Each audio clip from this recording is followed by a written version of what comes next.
Gitu. Nah ini kebiasaan, kepribadian sampai akhirnya kebiasaan-kebiasaan mereka sudah tidak bisa dipisahkan lagi dari kaum muslimin. Dan ini dilakukan bukan oleh orang-orang awam. Orang yang di masyarakatnya dipanggil Pak Kiai pun dia kadang-kadang melakukan seperti itu.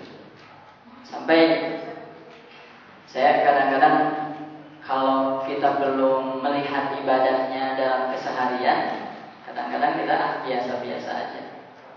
Ya, kalau orang yang ceramah hebat, kita biasa. Kecuali kita sudah menyaksikan sehari-harinya, kita pernah iktikaf bareng di masjid, kita pernah melakukan aktivitas bareng dengan dia lama, kan gitu. Nah, kita baru kan gitu. Ada seorang yang dipanggil juga Pak Kiai. Speaker ini diharapkan sama dia, tidak boleh pakai speaker, karena memang zaman Rasul tidak ada speaker. Apa yang terjadi? Anaknya dinikahkan tidak pakai kerudung. Speaker diharapkan, kerudung tidak jadi masalah. Ini kan gimana pola pikirnya? Dan itu oleh istilah ini kan ahli hikmah katanya, orang-orang sufi. Orang sufi itu suka filmnya. Orang sufi. Speaker diharapkan, tidak ada. Masyarakat yang banyak tidak ada speaker, kan kebayang sama kita. Tapi di lain pihak, dia menikahkan anaknya dengan tidak pakai kerudung, dan itu tidak dikomentari. Apa bahasanya? Ini kan hanya seumur hidup sekali. Ini bahaya. Inilah pelarutan kepribadian. Sehingga nanti sudah tidak bisa lagi dipisahkan antara pribadi muslim dengan pribadi tidak muslim. Tapi mereka menyatakan dirinya sebagai seorang muslim. Ini hebatnya dari Rasul Fikri. Nanti lihat dalam surah An-Nisa ayat 89. Waddu law takfuruna kama kafaru fatakununa sawa'a. Mereka menginginkan seandainya kalian kafir sebagaimana mereka kafir, kemudian kalian menjadi sama dengan mereka. Jadi mereka menginginkan supaya kita ini sama dengan mereka. Ya. Ini yang ketiga. Kemudian yang keempat, usaha mereka adalah menumbangkan akidah, akidah. Jadi mengeluarkan generasi Islam, mengeluarkan umat Islam dari agamanya, dari akidahnya. Nah, ikhwan wa akhwat, ini dipahami sama kita. Ternyata akidah itu disimpan di akhir. Makanya mereka tidak peduli dengan KTP muslim, tidak peduli dengan status Islam. Yang penting akhlaknya, pemikirannya, kebiasaannya seperti mereka. Tidak jadi masalah. Mereka beri kesempatan silakan salat, tapi jangan berpikiran Islam. Silakan salat, tapi jangan berakhlak Islam. Gitu kan? Kemudian silakan ibadah haji, tapi kepribadian sama seperti mereka. Jadi mereka tidak takut dengan hanya berKTP. Ketakutan mereka itu ketika umat Islam mengimani Islam, mengamalkan Islam, kemudian mencoba untuk mendakwahkan Islam, dan dia sabar tidak di dalam Islam. Ini adalah ketakutan mereka. Jadi kalau sekarang jumlah kita banyak, kenapa Allah tidak berikan kemenangan kepada kita? Padahal di saat zaman Rasulullah jumlah kita sedikit, tapi Allah berikan kemenangan. Nah, jangan-jangan karena memang kualitas kita yang tidak sebanding dengan mereka. Makanya kan kata Rasulullah, nanti umatku itu akan seperti daging berada di dalam meja, daging di atas meja diperebutkan oleh serigala-serigala. Ada nggak daging yang bisa berbicara? Kita mau makan paha ayam, ternyata ketika akan diambil pahanya langsung jalan, kan nggak ada. Yang namanya daging yang sudah dipotong kan tidak berdaya. Ini adalah sebuah simbol dari Rasulullah ketidakberdayaan umat Islam. Dan diperebutkan oleh para serigala-serigala itu. Kita tidak berdaya dan diperebutkan oleh musuh-musuh Allah. Dan inilah yang kita saksikan hari ini. Kita tidak berdaya. Nah, kemudian Rasulullah ditanya sama sahabat, wahai Rasul, apakah karena jumlah yang sedikit? Kata Rasul, tidak, bahkan semakin banyak. Coba umat Islam sedunia sekarang berapa? 1, berapa miliar? 1,6 miliar. Lebih kurang.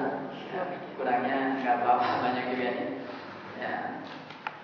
Taruhlah 1,5 miliar. Padahal zaman Rasulullah, Rasul hanya seorang diri. 3 tahun hanya 40 orang. 13 tahun hanya 250 orang.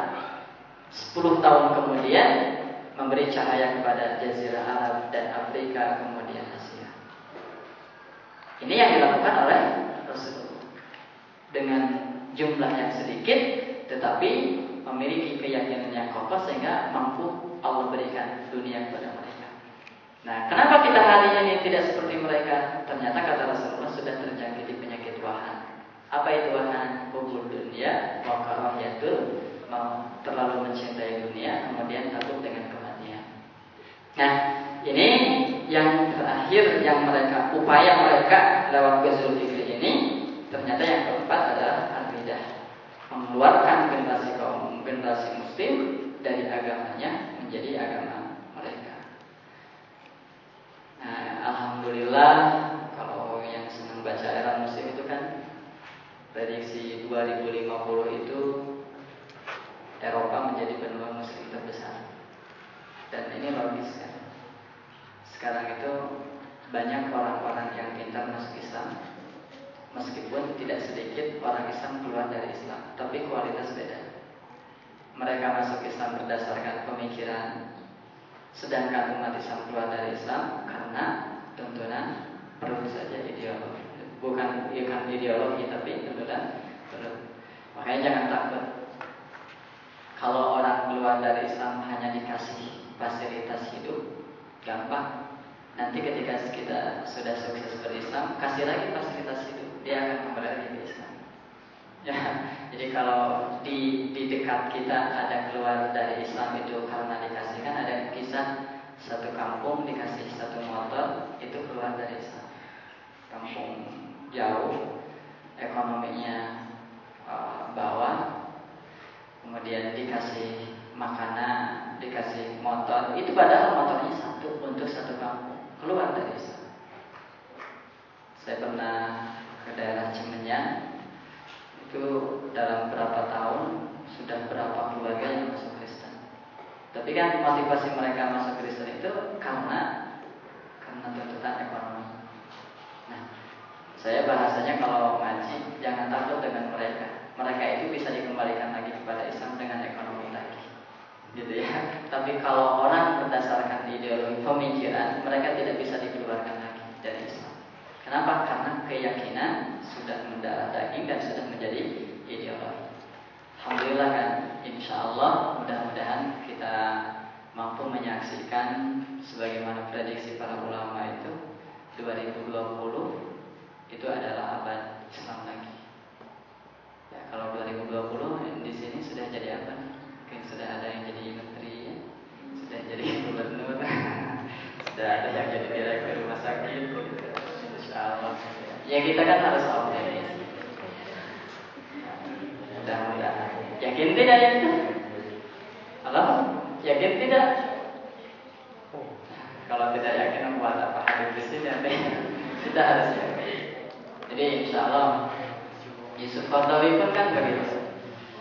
Dan kita berharap Allah kembali menyalakan cahaya ini dengan tangan-tangan kita, insyaallah, mengembangkan akidah. Sampai jam berapa nih? Ada tanya jawab tidak? Ya. Baik, kita nyoba selanjutnya. Satu pengertian sudah, sasaran sudah, upaya mereka. Kalau tahapan ya, tidak terlalu penting mungkin ya. Tahapan ini dilakukan sebelum kejatuhan, kehilafahan. Tahun berapa ya? Turki Utsmani itu tahun berapa jatuh? 1902